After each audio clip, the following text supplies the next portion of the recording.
So there are a few things that it is our desire to help you reconfirm within yourself today. First, it would be nice if you could accept the existence of this vortex of creation. And it would be even nicer if you could see it as we see it, as your present tense of creation. So that when your friend says to you, I don't see any improvement in your life, you can stand firmly inside your vortex of creation and say, that's because it's not visible to those who are outside the vortex. And they will say, have you seen a doctor lately?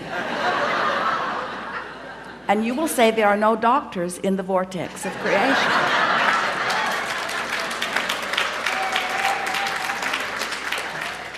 When you let being in this vortex, when you let tuning yourself into the vibrational frequency of all that you are be your top priority, you get so much life back. Do you know how many arguments, how many words, how many efforts, how much action is necessary just to keep you alive and out of desperation when you're not in the vortex?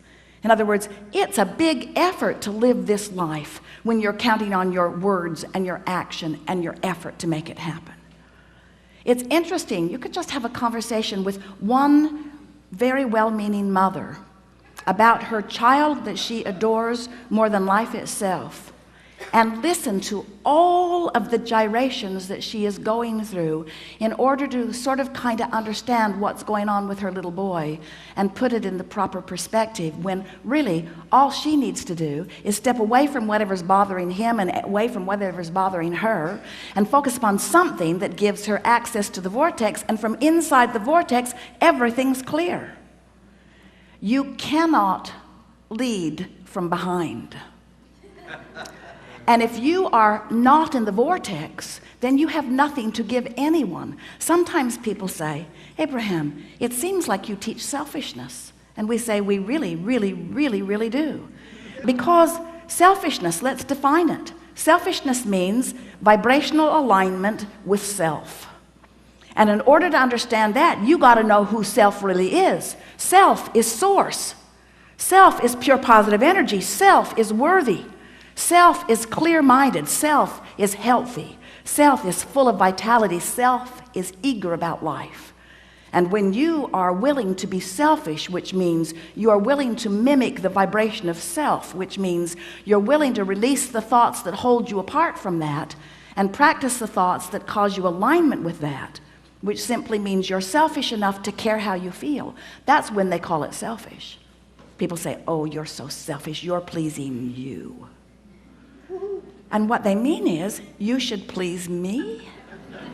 You're selfish because you please you, and I'm not selfish because I think you should please me instead of you? There's some screwy reasoning going on. And every time it matters to you to please them instead of you, oh, it's such short-term gain, such short-term gain. Because when you care about how someone else feels or how they are responding to you, so you behave in order to affect their response to you, you do them a very big disservice, because you teach them that through action and demand or cajole or control or power, that they can wrestle their life to the ground. And there's hardly going to be anybody as cooperative as you. Think about it. Have you ever had someone who was so cooperative they'd just do anything for you, and then they were the only one who would behave that way? So you just had that one friend? Often it was your mother. You weren't really ready for the world, were you? But when you show yourself that you have the power to come into alignment, not just with who you were before you were born, but with all that you've become ever since, not just with you and all you've become, but with source itself. When you show yourself that by being selfish, which means by reaching for the best feeling thought you can find on whatever subject is active, when you care about being in the vortex, you care about being in concert with the energy that creates worlds. And one who's in the vortex, one who's in alignment with that energy, is more powerful than millions who are not. It's such an interesting thing to watch what goes on in your planet, because you are so good at step one. Most of you have made such a career out of step one. You sift through the data, and you know what you don't want, and you know what you do want, and you know what you don't want, and you know what you do want, and you know what you don't want, and you know what you do want, and you know what you don't want, and you know what you do want, and you know what you don't want, and you know what you do want. And source is over here, knowing what you want, being what you want, sending out a signal of what you want. Law of attraction's over here, gathering what you want, gathering what you want, gathering what you want, gathering what you want. You're over here.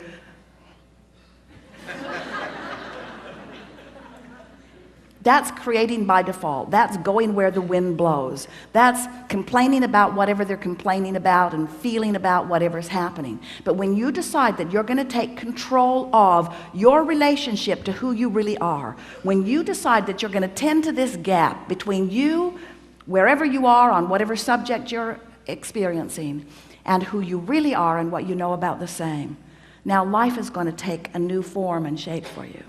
You're going to feel exhilarated. You're going to feel satisfaction. Those who are watching you will see you as someone who seems to create tremendously with ease. Those who are watching you, especially those who don't really understand the power of this vortex and the power of your deliberate alignment with it, they'll call you lucky. Many times they'll be jealous of you, because they'll watch your fortunes amass and your funds surround you, and they'll watch you in satisfying life experience. And when they say to you, "What do you know that I don't know?" the only thing that you can say to them that is of any real value to them is, "I figured out my relationship with me, and I'm constantly aware of my vibrational relationship to who I really am and what I really want. And I guide every thought I can to mesh with the wholeness that I am. I've become a deliberate thinker. I no longer create by default. I think on purpose, I speak on purpose, I act on purpose, and I don't do any of it unless I'm in the vortex." What do you mean? What's a vortex? What do you mean? What is a vortex? A vortex is a vibrational state of being that is the precursor of all positive motion forward of all that is. It's like encapsulated, condensed, straight up source. It's pure positive energy. It's the holding tank. It's the anchor. It's the touchstone. It's the place where all dreams and wishes and hopes are held until we find vibrational alignment with them. It's the eternal pool of well-being to which each of us have added mightily along the path of our physical experience. So this vortex, it is a reality even though you can't see it, but you can feel it. You know how your dog hears things you can't hear and smells things you don't want to smell? Because your dog has more acute sensitivity to sound than you do. Sound is just vibration, and hearing is just translating it. Smelling is just translating vibration. This vortex is something that while you can't see it, and while you may not be able to hear it, when you get in the vicinity of it, you can feel the deliciousness of it. And when you are far from it, you can feel the discord of not being close to it. Do you know that everything you feel all day, every day, is nothing more than feedback about your proximity to your vortex? So when you feel really ornery, you're vibrationally speaking not near your vortex. When you feel hopeful, you're right on the brink of it. In fact, this door to the vortex, this imaginary door in Abraham's fairy tale of the vortex, this vibrational entry point is somewhere between hope and belief. So when you feel hopeful about something, you're so in the vicinity that you'll be called in, you'll be swept in. Law of attraction will take you in. Law of attraction will take you in when there is not enough resistance to hold you out. How's that? If you weren't doing that thing you do that holds you apart from your vortex would take you in every time. When you slumber, in you go. But you wake up right where you were when you went in. If you go to sleep in the vortex, you wake up in the vortex. If you go to sleep not in the vortex, you wake up not in the vortex. You ever had an experience where you're ornery when you go to sleep? You sleep all night, you sleep pretty good, you wake up, still ornery. So the vortex is the source of well-being, calling you home, so to speak, calling you to all that you've created. And when you are not clinging with resistance to some thought that keeps you from it, it takes you right in. So really, when we say we want you to get into the vortex, what we really mean, a much more accurate way of saying it is, we want you to stop doing that thing you do that keeps the vortex from taking you in easily. Oh, you're going, you're just not going willingly sometimes. In other words, when you croak, in you go. So wonderful to watch you die.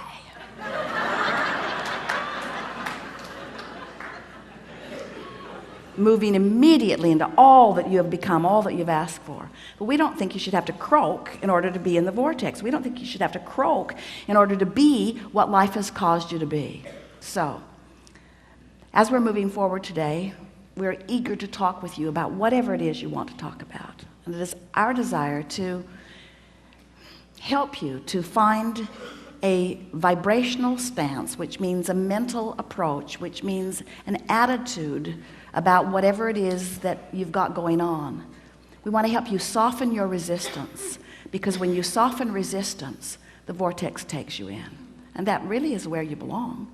You belong inside that vortex where rendezvous with exhilarating things can happen all day, every day.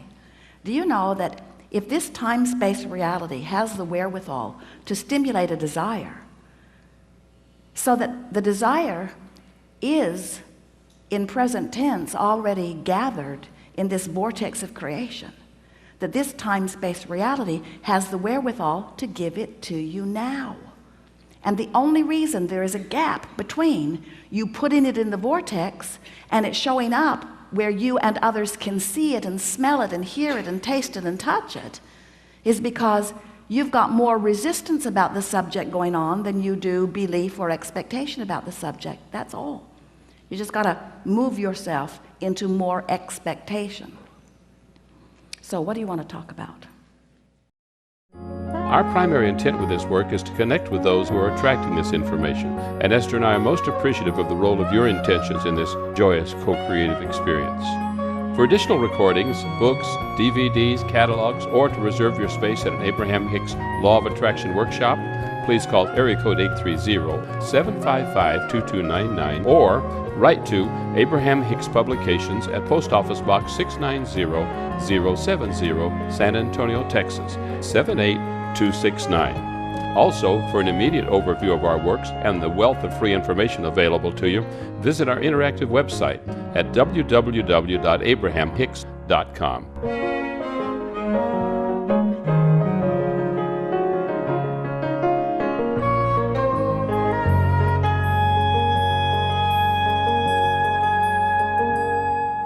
All Abraham materials are copyrighted by Jerry and Esther Hicks.